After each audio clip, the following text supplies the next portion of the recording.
Hi, everyone. My name is Katie Johnson, and I'm Vice President of the Eugene O'Neill Society. And I'm here to talk to you about one of the lost plays, Recklessness.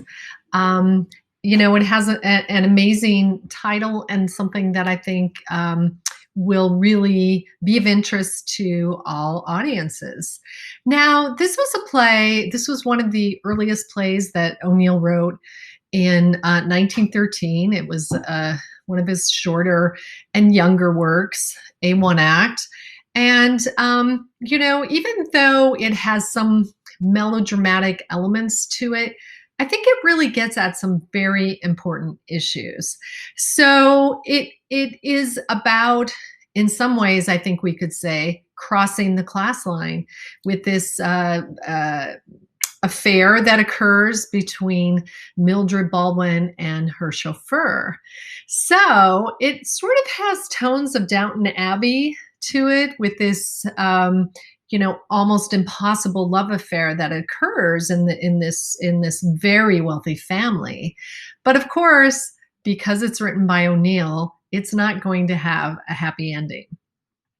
So one of the things that I think is new to this work, or new that O'Neill was exploring in this one act, are some modern themes. So whereas in some of the other works, I'm thinking about abortion, which is a part of this season, unlike that play, this is a consensual affair between a wealthy woman, and her chauffeur. So unlike an abortion where you have this wealthy college kid and a working class girl, and it's not clear how consensual all of that is because of the money dynamic.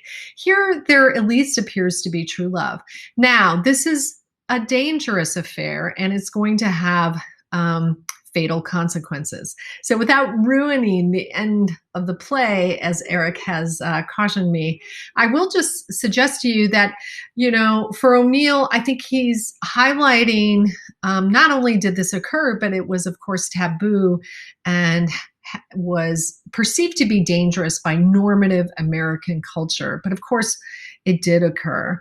And to sort of highlight some of this as well, he has this very interesting interaction where Baldwin learns about this affair through one of the maids, who is tellingly called Jean.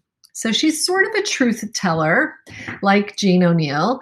And when he hears about it, he chokes her to the point where she might even really be almost passing out. She's crimson in the face.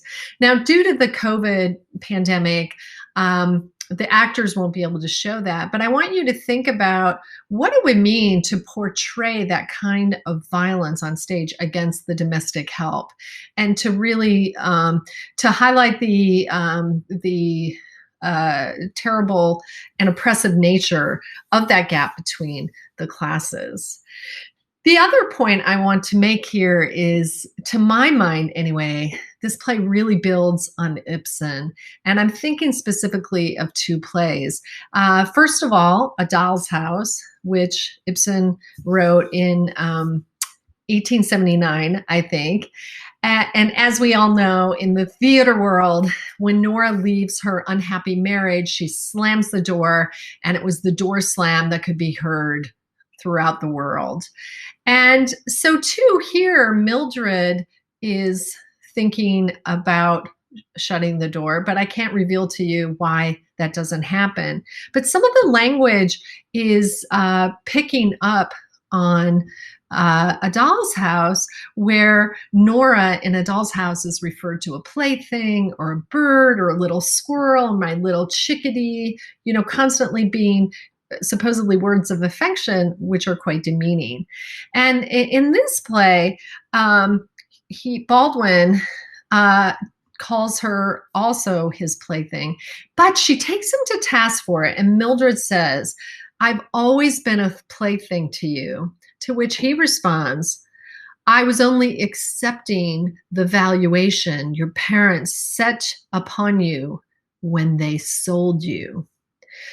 So here, O'Neill is really raising the question of what marriage means in some circumstances, right? And for me, it's recalling that great feminist essay by Gail Rubin, The Traffic in Women, whereby she ponders, as did Emma Goldman a century earlier, the notion of marriage as perhaps being a business transaction for some people. And if Baldwin is over 20 years older than Mildred, it was not a relationship born in love, but rather out of economic gain.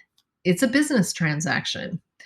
And so all of this is laid out in the drama, and I think it's a very modern critique of marriage and certain um, crossings of class lines that should be allowed to occur, but of course can't.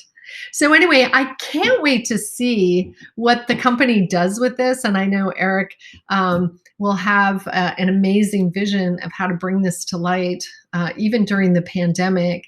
So I hope you enjoy watching Recklessness.